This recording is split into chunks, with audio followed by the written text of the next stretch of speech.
Tem escola que te promete fluência do inglês em 5 anos, tem escola que fala que é 1 ano, tem ainda os milagrosos métodos de 6 meses. Mas quanto de fato será que é preciso se dedicar para atingir a tão sonhada fluência do inglês? Fala, protagonista! Meu nome é Luciane, sou mentora de inglês aqui da Raise. E se essa é a sua primeira vez no canal, já se inscreve, já ativa as notificações para que você possa nos apoiar a fazer com que a nossa mensagem chegue para muito mais gente. Vamos então ao tema desse vídeo, que é bem polêmico. Quando a gente fala de tempo para aprender inglês, tempo para chegar na fluência, existem várias vertentes. Tem quem fale que é 5 anos, 1 ano, 6 meses, enfim. E essas vertentes, elas variam por causa do próprio significado do que é fluência, que é uma coisa que é pouco falado, que é pouco explorado, mas quando você de fato entende, é o pulo do gato. Então nesse vídeo, além de te explicar essa diferença de fluência, proficiência, a gente vai ver qual que é a diferença de uma criança e de um adulto aprendendo, por exemplo, e também eu vou falar para você quantas horas por dia, quantas horas no mês, num ano aí, seria necessário você estar investindo para conseguir chegar na tão sonhada fluência. Eu peguei aqui o dicionário Michaelis, que é um dicionário internacional, e as duas definições, de fluência e de proficiência. Vamos ver o que ele fala. Fluência é o ato de fluir, de se comunicar com espontaneidade, com naturalidade. Já proficiência é o domínio pleno de um conhecimento, domínio pleno de um conteúdo. Então percebe? Quando você é fluente, ou seja, quando você consegue ser fluente na sua comunicação, significa que você está se comunicando com espontaneidade, você está tendo confiança ao falar. Mas não significa que você precise estar falando tudo correto ou ter um master domínio aí sobre o assunto. Isso é ser proficiente. Então é por isso que varia aí as definições de quanto tempo leva. Porque se você está considerando a fluência, às vezes você pode atingir ela mesmo no nível mais inicial aí do aprendizado. Você pode aprender o presente, por exemplo, e já conseguir falar sobre você, sobre a sua rotina, sobre o que você faz, de uma maneira natural, de uma maneira espontânea e fluida. E se você deseja ter um conhecimento amplo do idioma, aí você vai buscar a sua proficiência. Que a gente tem uma tabela internacional de todos os países que não falam inglês como primeiro idioma, que é uma tabela para guiar aí esse nível de proficiência. Então, se um dia você for fazer uma prova de proficiência em algum lugar, para você conseguir uma bolsa em alguma faculdade, trabalhar lá fora, você precisa conhecer esse quadro, que é o quadro europeu de proficiência. Então, a gente tem aqui o A1, A2, que são os Basic Users, o B1, B2, que são os Independent Users, e o C1, C2, que são os Proficient Users. Então, esse quadro ele dá pra gente as habilidades, as ações que cada um dos níveis conseguem fazer. O que vai variar, por exemplo, de uma pessoa A2 para uma pessoa C2 é o quanto de estrutura gramatical, de conhecimento de palavras, de variação das palavras na comunicação, essa pessoa consegue fazer. Mas a pessoa do nível 2, ela pode sim já ser fluente. E aí, eu peguei aqui uma reportagem que saiu recentemente no BBC com alguns donos de escolas lá de Londres e até mesmo o que o governo lá de UK considera que é o ideal de horas estudadas para você passar de um nível para o outro. E aí eles falam: For motivated adult learners, it takes about 100 to 200 hours to get from one level to the other in the CEFR. Ou seja, para adultos motivados, adultos engajados, leva mais ou menos de 100 a 200 horas para que você possa pular de um nível para o outro do CEF. Ou seja, 200 horas no ano é mais ou menos umas 2 horas estudando aí por semana durante um ano para você ir de um nível para o outro. Por isso que tem métodos que te vendem influência em 5 anos. Mas isso pode variar de acordo com a sua dedicação. E também isso não é uma linha reta. Já existem estudos que provam que Quando você está no nível intermediário, para você ir para o nível avançado, você requer mais horas do que quando você está no nível básico para ir no nível intermediário.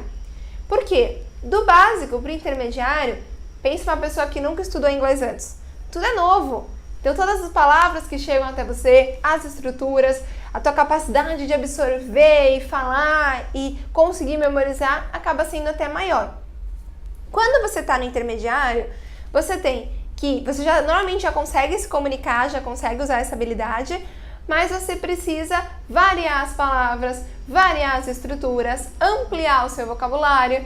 Então, requer que você consuma muito mais inglês, leia muito mais, veja muito mais filme, para que você pegue uma palavra ou outra que você ainda não conhece e consiga expandir o seu vocabulário. Então é como se no começo tudo fosse novo e aí você descobrisse tudo e depois você vai fazendo ali ajustes finos, mas você tem que consumir muito para ver o que de fato é novo ou não é.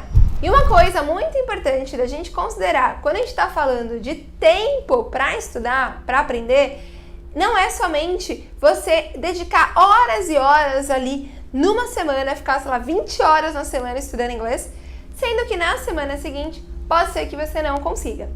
Então, mais vale você estudar menos, mas por um longo período, conseguir manter essa constância num mês, em 6 meses, em um ano, do que dar um blitzing, fazer muito e não conseguir manter. Então, se atente a isso, não queira dar um passo maior que a perna e estudar muito mais do que a sua capacidade e não conseguir manter essa frequência. E também, você tem que entender que não é somente a quantidade de horas que você vai se dedicar. O seu cérebro, ele tem um tempo de absorção do conteúdo. A gente já falou aqui sobre o nosso cérebro esquecer o que a gente aprende. Então, em menos de 24 horas, você esquece 50%.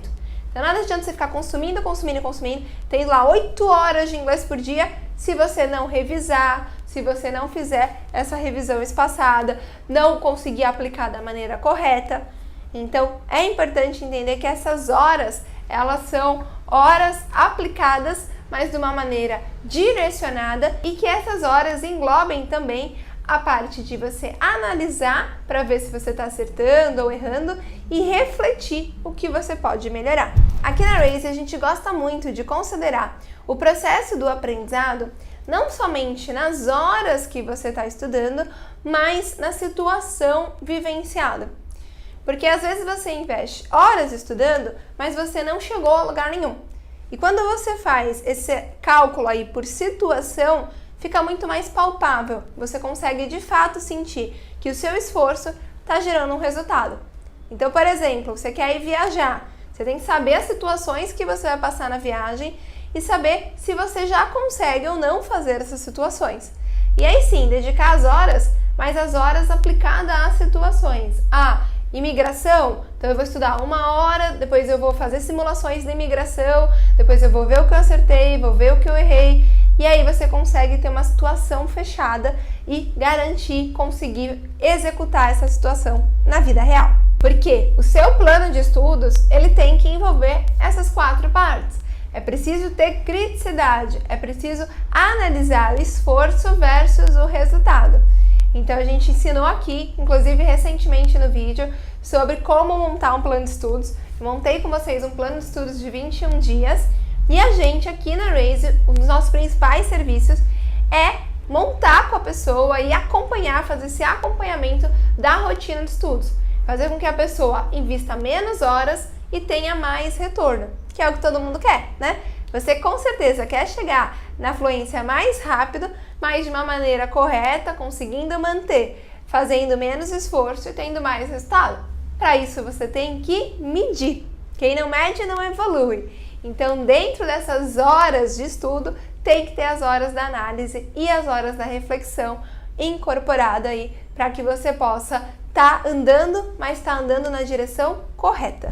Outra coisa que ajuda muito na hora que você fala de horas de estudo é você saber o seu canal de aprendizado, como você aprende melhor.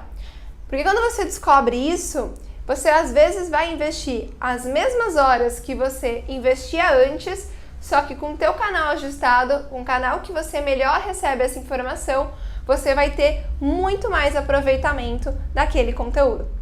Então, se você saber se você é uma pessoa mais visual, se por imagem é melhor você consumir, ou se você é uma pessoa mais auditiva, vai ser ouvindo, ou ainda mais sinestésica, precisa escrever, precisa de movimento, então você vai usar aquelas horas com intencionalidade, com direção, conseguindo aproveitar melhor e lembrando do que aprende. Então isso é o mais importante. E uma das técnicas que a gente ensina aos nossos alunos na questão de horas de estudo é você quebrar essas horas em momentos, né? Em pequenos momentos, em mini metas. Então, em vez de você estar ali dedicando 3 horas para o inglês na semana, quebre isso em parcelas de 10 a 20 minutos, por exemplo, mas que sejam diários. Então, você tem uma mini meta do dia de hoje, estudar a teoria. A mini meta do dia de amanhã, eu vou resumir e tentar lembrar o que eu estudei ontem. E naquela mini meta daquele dia, aqueles 10, 20 minutos, não tente fazer tudo não. Faz só aquilo que você se propôs, para o seu cérebro não desgastar, para que você possa ter uma absorção melhor do que você aprende e no dia seguinte você faz a revisão, você valida. Isso vai ajudar com que você possa encaixar o inglês na sua rotina, que às vezes você não tem 1 hora para encaixar, mas 10 minutos você tem.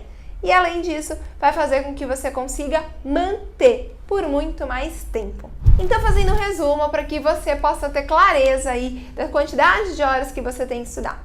Segundo aqui, as pesquisas 200 horas para você pular de um nível para o outro. Mas, quando você tem o seu canal de estudos orientado, quando você sabe quando você estuda, quando você consegue quebrar isso em situações vivenciadas, você encurta as suas horas, você encurta o seu tempo. Mas não tem milagre. Se você quiser atingir lá o nível C2, sim, você vai precisar investir mais horas para conseguir atingir o seu objetivo. Outra coisa que a gente falou aqui foi na questão da frequência. Se atente não só nas horas que você vai conseguir se dedicar, mas por quanto tempo você vai conseguir manter esse ritmo com essa mesma quantidade de horas dedicadas. E também a gente comentou que não adianta você só determinar horas para estudo. Dentro do conjunto de horas, precisa ter momentos de parar, analisar o que você está fazendo, verificar se está fazendo certo ou não e refletir. Será que eu posso fazer de uma outra maneira? Será que o meu canal de aprendizado pode ser diferente? E aí sim que você consegue ter a aceleração. Você consegue fazer, às vezes, em 1 ano, o que muitas vezes pessoas passam 5 anos. Ou até mesmo você já passou 5 anos, você consegue em 1 ano conseguir direcionar o seu aprendizado e aprender mais rápido. Eu de verdade espero que você tenha entendido um pouco sobre quando a gente fala de horas de estudo, que você tenha entendido a diferença de fluência e proficiência e entendido que mais vale pouquinho, mais constante do que muitas horas, mas nunca mais tocar no aprendizado, nunca mais tocar no material e estudar. Continue nos acompanhando, porque eu tenho certeza que com os conteúdos que você vai ver aqui, você vai acelerar e muito o seu aprendizado. Se inscreva no canal, ative as notificações e até o próximo vídeo.